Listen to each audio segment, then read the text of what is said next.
وہ لوگ رخصت ہوئے تو عبداللہ داؤد کی طرف متوجہ ہوتے ہوئے بولا، معذرت چاہتا ہوں، آپ کو انتظار کرنا پڑا۔ داؤد نے کہا، نہیں، معذرت کی کوئی بات نہیں، مگر جب آپ اس نوجوان سے بات کر رہے تھے تو مجھے یہ محسوس ہوا۔ آپ رسول اللہ صلی اللہ علیہ وسلم کی طرح نرمی سے بات کرنے کے بجائے حضرت عیسیٰ علیہ السلام کے لہجے میں کچھ ترشی سے بات کر رہے تھے۔ عبداللہ نے کہا، میرے آقا حضرت عیسیٰ علیہ السلام ہرگز کوئی ترش مزاج شخصیت نہ تھے، وہ تو بہت کریم مزاج ہستی تھے، سراپے رحمت، سراپے کرم۔ دراصل یہ اللہ کا حکم تھا کہ یہودی لیڈرشپ سے ایسے ہی بات کی جائے، چنانچہ قرآن مجید میں بھی اللہ تعالیٰ نے یہود سے زیادہ تر ایسے ہی خطاب کیا ہے۔ اس کی وجہ یہ ہے کہ جب اللہ کے دین کی غلط ترجمانی کی جاتی ہے تو اللہ تعالیٰ کو شدید غصہ آتا ہے۔ چنانچہ جب بھی مچھروں کو چھانا جائے گا اور اونٹوں کو نگلا جائے گا، ایسے ہی بات کی جائے گی، اور یہ بگاڑ صرف اس لیے آتا ہے کہ لوگ صحیح بات سننے سے انکار کر دیتے ہیں۔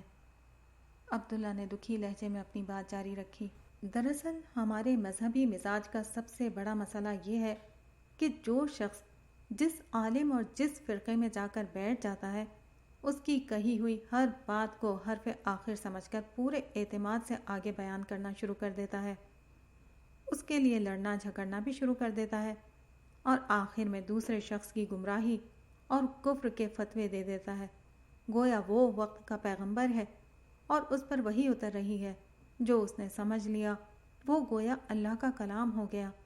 بغیر تحقیق کے اپنے حق پر ہونے کا یہ رویہ ہے جو ہمارے بیشتر مسائل کی جڑ ہے۔ داؤد نے اپنے یہودی پس منظر کی بنا پر کہا، ہاں، یہ تو ہر گروہ کا مسئلہ ہے۔ عبداللہ نے کہا، مگر اہل ایمان کا رویہ کسی صورت میں یہ نہیں ہونا چاہیے، یہ ایمان کے خلاف ہے۔ اہل ایمان ہمیشہ عدل کی بات کرتے ہیں، اور بغیر تحقیق کے کوئی کیسے عدل کر سکتا ہے؟ یک طرفہ بات سن کر کیسے انصاف کیا جا سکتا ہے؟ داؤد نے کہا، خیر، اسے چھوڑیے، یہ بتائیے کہ اب کیا پروگرام ہے؟ عبداللہ نے کہا، میرے خیال میں اب کافی وقت ہو گیا ہے، باقی داستان کل پر چھوڑتے ہیں۔ داؤد نے کہا، جی، میرا بھی یہی خیال ہے، کل انشاءاللہ میں اپنی بات پوری کر لوں گا، پھر روانہ ہو جاؤں گا۔ عبداللہ نے حیرت سے پوچھا، مگر اتنی جلدی؟ داؤد نے کہا، جی ہاں، دراصل مجھے آگے فار ایسٹ ایشیا کے 2-3 ممالک اور جانا ہے، وہاں آثار قدیمہ پر نمائش بھی ہو رہی ہے، اور ایک جگہ کانفرنس میں پیپر بھی پڑھنا ہے۔ عبداللہ نے کہا، مگر مجھے تو آپ سے ابھی کچھ باتیں کرنی ہیں۔ داؤد نے کہا، چلیے، تو میں واپس آتے ہوئے ایک دفعہ پھر ایک دن کے لیے صرف آپ سے ملنے کے لیے یہاں ٹھہر جاؤں گا۔ عبداللہ نے کہا، اللہ آپ کو خوش رکھے اور اپنے فضل سے نوازے۔ داؤد نے کہا، یقیناً میں اللہ کا فضل چاہنے کے لیے ہی آپ کے پاس آؤں گا۔ یہ کہتے ہوئے داؤد روانگی کے لیے کھڑا ہو گیا۔ بھئی، یہ تو بہت گمراہ شخص ہے۔ سعد کی پوری روداد سننے کے بعد سرپرست اعلیٰ نے پورے اعتماد کے ساتھ اپنی داڑھی پر ہاتھ پھیرتے ہوئے کہا، سعد شاہد کے ساتھ سرپرست اعلیٰ سے ملنے کے لیے آیا ہوا تھا۔ شاہد تو اسے دفتر میں بٹھا کر کہیں باہر چلا گیا، جبکہ سعد نے عبداللہ سے ہونے والی اپنی ملاقات کی پوری تفصیل سرپرست اعلیٰ کے سامنے بیان کی تھی، جس کے بعد اسے عبداللہ کی گمراہی پر سند تصدیق مل چکی تھی۔ اس نے تائیدی انداز میں کہا، میں تو اسی وقت کھٹک گیا تھا جب امی مجھے اس کے پاس لے کر جا رہی تھی۔ پہلے تو طلاق کے معاملے میں اس نے بالکل نئی باتیں کی، پتہ نہیں طلاق کا کیسا قانون بتا رہا تھا جو ہم نے آج تک نہیں سنا۔ پھر پردے کے متعلق میرے گھر والوں کو بہکانے لگا۔ آخر میں تو اس نے یہ کہہ کر حد کر دی کہ یہ جو دنیا بھر میں مسلمانوں پر ظلم ہو رہا ہے وہ اللہ کی طرف سے سزا ہے۔ یہ سنتے ہی وہ بولے، استغفر اللہ، استغفر اللہ، کیا زمانہ آ گیا ہے، ان عقل کے اندھوں کو یہ نظر نہیں آتا کہ یہود و نصارہ اور یہود و ہنود کس طرح دنیا بھر میں مسلمانوں پر ظلم و ستم کے پہاڑ توڑ رہے ہیں۔ مجھے تو دال میں کچھ کالا لگ رہا ہے۔ سعد نے سر ہلاتے ہوئے کہا، جی حضرت، میرا دل بھی یہی کہہ رہا ہے۔ اول تو وہ شخص کہیں سے عالم ہی نہیں لگتا، دوسرے اس کے پاس ایک گورا یہودی بیٹھا ہوا تھا وہ اسے نو مسلم کہہ رہا تھا مگر صاف لگتا تھا کہ وہ انگریز ہے۔ اس پر سرپرست اعلیٰ فوراً بولے، بس تو معاملہ صاف ہو گیا، یہ شخص یہودیوں کا ایجنٹ ہے۔ مغربی طاقتیں ایسے بکاؤ لوگوں کو ڈھونڈتی ہیں جو مسلمانوں میں بے حیائی کو فروغ دیتے ہیں، پردے کو ختم کرنا چاہتے ہیں، جہاد کی روح کو مردہ کرنا چاہتے ہیں۔ یہ گفتگو جاری تھی کہ شاہد واپس اندر آ گیا۔ سرپرست اعلیٰ نے اس سے پوچھا، کیا تمہیں سعد نے اس گمراہ شخص کے متعلق بتایا؟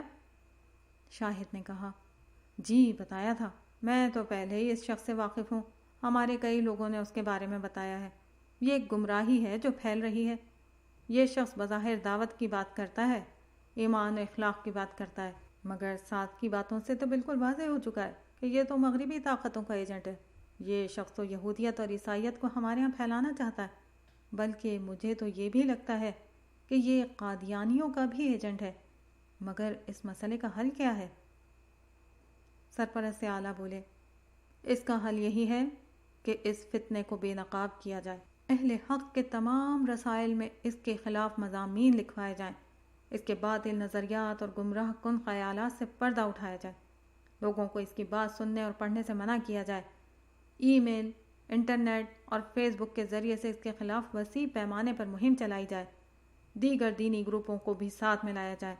اللہ نے چاہا تو اس فتنے کو ہم کچل کر رکھ دیں گے۔ سرپرست اعلیٰ نے فرمایا تو شاہد نے خوش ہو کر کہا، سبحان اللہ، یہ ہوئی نا بات، میں آج ہی آپ کی ہدایت کے مطابق سب لوگوں کو ذمہ داریاں دے دیتا ہوں۔ اصل چیز نیت اور ارادہ ہوتی ہے۔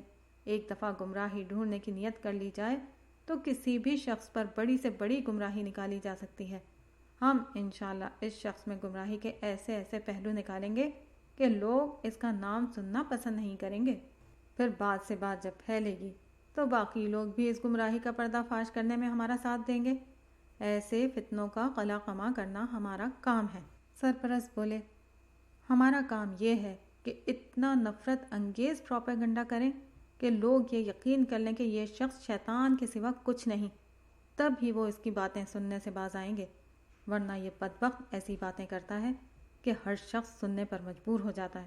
شاہد نے اندیشہ ظاہر کرتے ہوئے کہا، درست فرمایا، مگر پھر بھی یہ باز نہیں آیا تو؟ سرپرست بولے، بھائی پہلا کام تو اپنے لوگوں اور سادہ عوام کو اس فتنے سے خبردار کرنا ہے، خاص کر اپنے پیروکاروں کو۔ باقی اللہ چاہے گا تو ہمارے سرفروشوں اور فدائین میں سے کسی نہ کسی کو ضرور توفیق ملے گی کہ وہ یہودیوں کے اس ایجنٹ کو اس کے انجام تک پہنچا دے۔ پھر وہ ساس سے مخاطب ہو کر بولے، بیٹا تم اپنے خاندان کو تو اس فتنے سے بچاؤ، اور اللہ تم کو توفیق دے تو ساری دنیا کو اس فتنے سے محفوظ رکھو۔ یاد رکھو، جس طرح باہر کی طاقتوں کے خلاف جہاد فرض ہے، اسی طرح ایسے فتنوں کا سر کچلنا بھی فرض ہے۔ تم اگر یہ کام کر لو تو جنت کی نہ جانے کتنی حوریں تم پر رشک کریں گی۔ سعد نے کہا، جی میں تو جنت ہی میں جانا چاہتا ہوں۔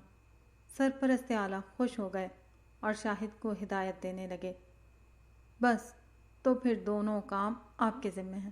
سعد کو ان لوگوں تک پہنچا دیں جو اس فتنے کے خاتمے کے لیے اسے تربیت دیں گے، اور باقی اس کے خلاف مضامین وغیرہ بھی لکھوانا شروع کر دیں تاکہ ہر دو پہلوؤں سے اسے نجات ملے۔ جنید مسجد کے امام صاحب کے پاس بیٹھا ہوا تھا۔ وہ اسے اپنے ساتھ مطالعے کے کمرے میں لے آئے تھے۔ حال احوال معلوم کرنے کے بعد انہوں نے کہا، بیٹا سب خیریت تو ہے؟ آج تم خاص طور پر وقت لے کر ملاقات کے لیے آئے ہو۔ جنید نے کہا، دراصل امام صاحب میں ایک الجھن میں پڑ گیا ہوں، میری الجھن آپ ہی دور کر سکتے ہیں۔ یہ کہہ کر اس نے اپنے بھائی سعد کے بارے میں تفصیل سے بتایا، عبداللہ سے اپنی ملاقات کا بھی ذکر کیا اور وہاں کی تفصیل بھی بیان کی۔ آخر میں وہ بولا، مجھے عبداللہ صاحب کی باتیں سن کر کنفیوژن پیدا ہو گئی ہے، آپ بتائیں کیا بات درست ہے؟ امام صاحب نے اس کی پوری بات تسلی سے سنی۔ جب اس نے آخری سوال کیا تو وہ جواب دینے کے بجائے اپنی نشست سے اٹھے اور کتابوں کی الماری کے پاس کھڑے ہو گئے۔ جنید خاموش بیٹھا ان کے کچھ بولنے کا انتظار کرتا رہا۔ کچھ دیر بعد ان کی آواز ابھری، بیٹا میں جتنا وقت آج کے لوگوں کے ساتھ گزارتا ہوں اس سے کہیں زیادہ وقت میں اپنے ان بزرگوں کے ساتھ گزارتا ہوں جو صدیوں پہلے گزرے۔ جنید نے حیرانی سے دریافت کیا، وہ کیسے؟ امام صاحب نے کہا، ان کتابوں کے ذریعے سے۔ امام صاحب نے الماری کی طرف اشارہ کرتے ہوئے کہا، یہ کتابیں مجھے ماضی میں لے جاتی ہیں، اور اگر نہ ہوتی تو میں کنویں کا مینڈک ہوتا، مگر ان کتابوں نے مجھے میرے کنویں سے نکالا اور ہر دور کے عالم کی بات سننے کا موقع دیا۔ یہ کہتے ہوئے انہوں نے الماری سے ایک کتاب نکالی۔ جنید کچھ پریشان ہو کر بولا، آپ کی بات ٹھیک ہے، مگر اس کا میرے سوال سے کیا تعلق؟ اسے سمجھ میں نہیں آ رہا تھا کہ اس کے سیدھے سے سوال کا جواب دینے کے بجائے امام صاحب یہ بالکل مختلف گفتگو کرنا کیوں شروع ہو گئے ہیں۔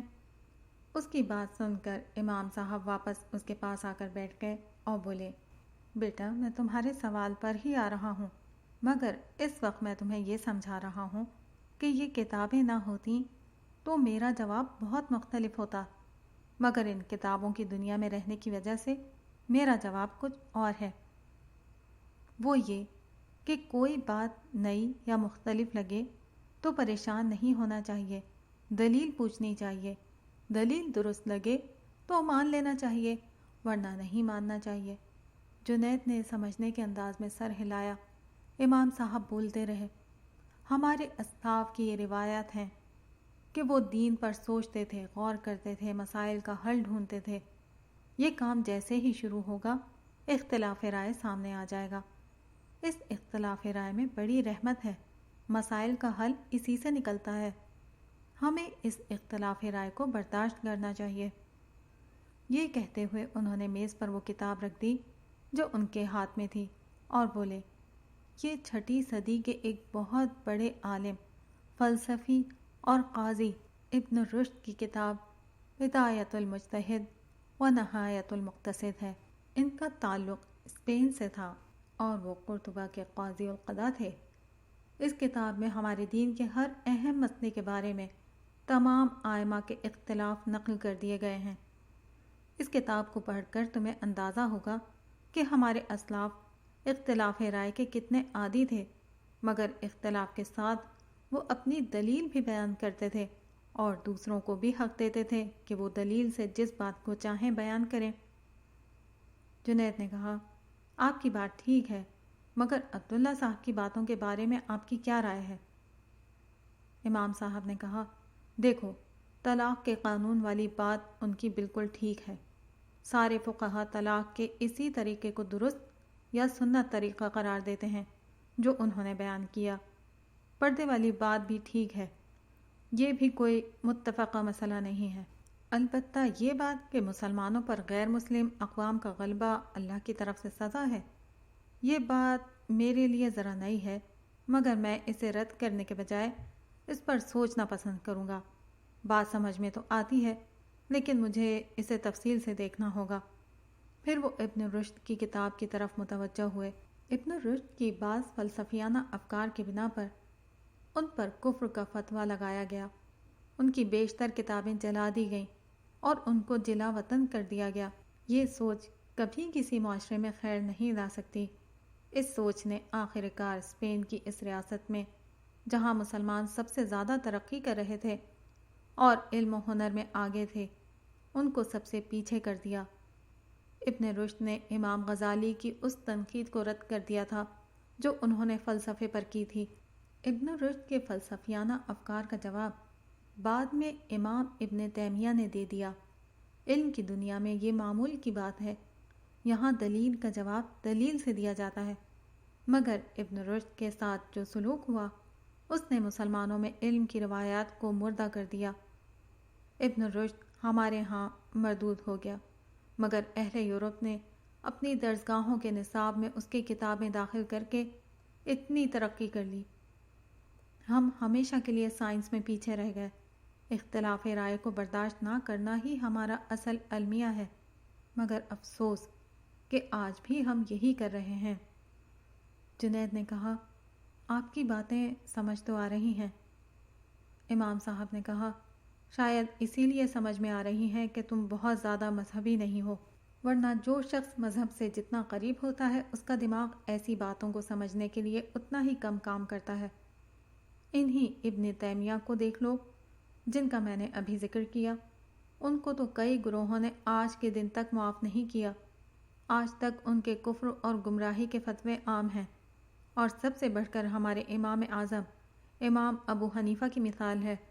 ان کو ان کی زندگی میں کیا کچھ نہیں کہا گیا، بلکہ آج بھی بہت سے لوگ منکر حدیث کی مذہبی گالی پوری ڈٹائی کے ساتھ امام صاحب کو دیتے ہیں۔ جنید ان کی باتیں توجہ سے سن رہا تھا۔